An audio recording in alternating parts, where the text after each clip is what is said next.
All praises and glory to Yahweh Bahasham Yahushai Bahasham Ha Rakah Kudash, double honors unto our apostle elders which rule great millstone well, and shalom to the hopeful elect of the nation of Israel. May you endure into the end. Shalom wa abba.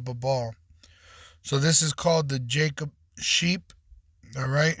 And as you can see, he has blemishes in his wool, or you have male and female, but the breed of the Jacob sheep, they have blemishes. See the young, they come out with blemishes. Well, the point that I'm trying to get is why these sheep that have blemish have the name Jacob on them. All right, Jacob, Genesis 30 verse 31, and he said, what shall I give thee? And Jacob said, thou shalt not give me anything. If thou wilt do this thing for me, I will again feed and keep thy flock, which he's speaking to his uncle Laban.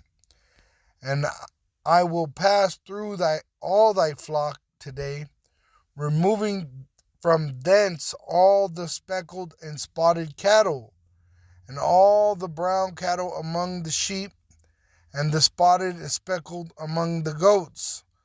And of such shall be my hire.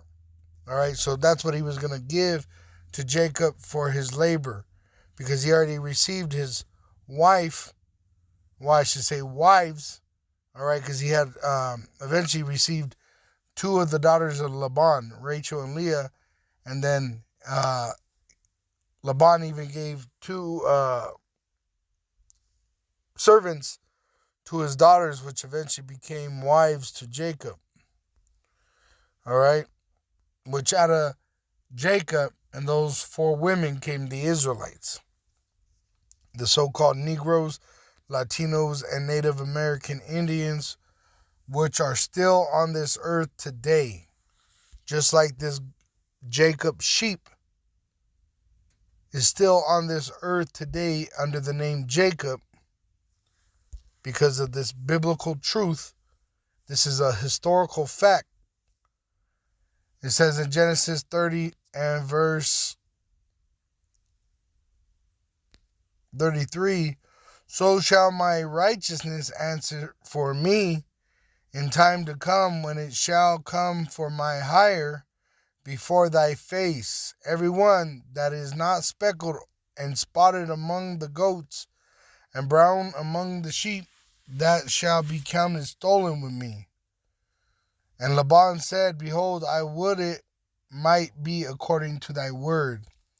And as it still stands today, these sheep that are spotted, all right, the brown sheep, as you can see this goat here, this sheep has brown spots, all right?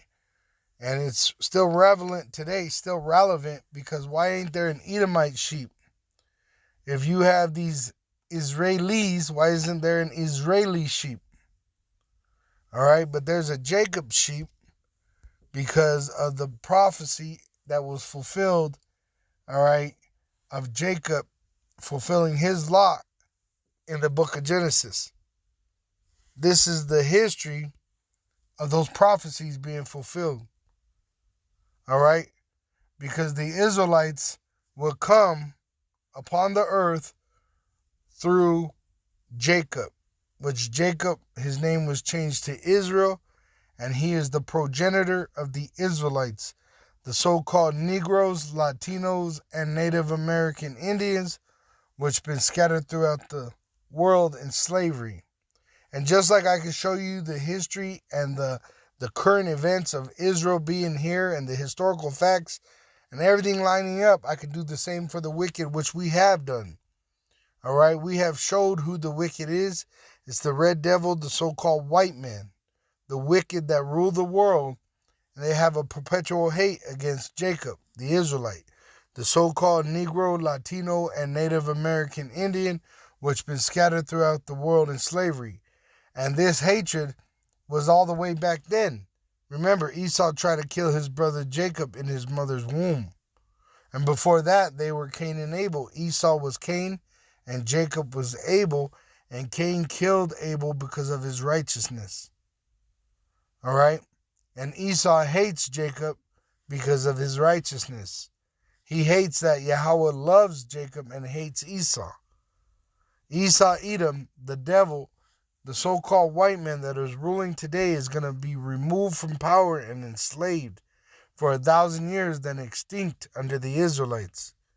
The Israelites are the next to rule, according to biblical prophecy. All praises and glory to Yahweh, Bahasham Yahushai, Bahasham Ha-Rakah Kudash, double honors unto our apostle elders, which rule great millstone. Wow. Shalom wa abababal.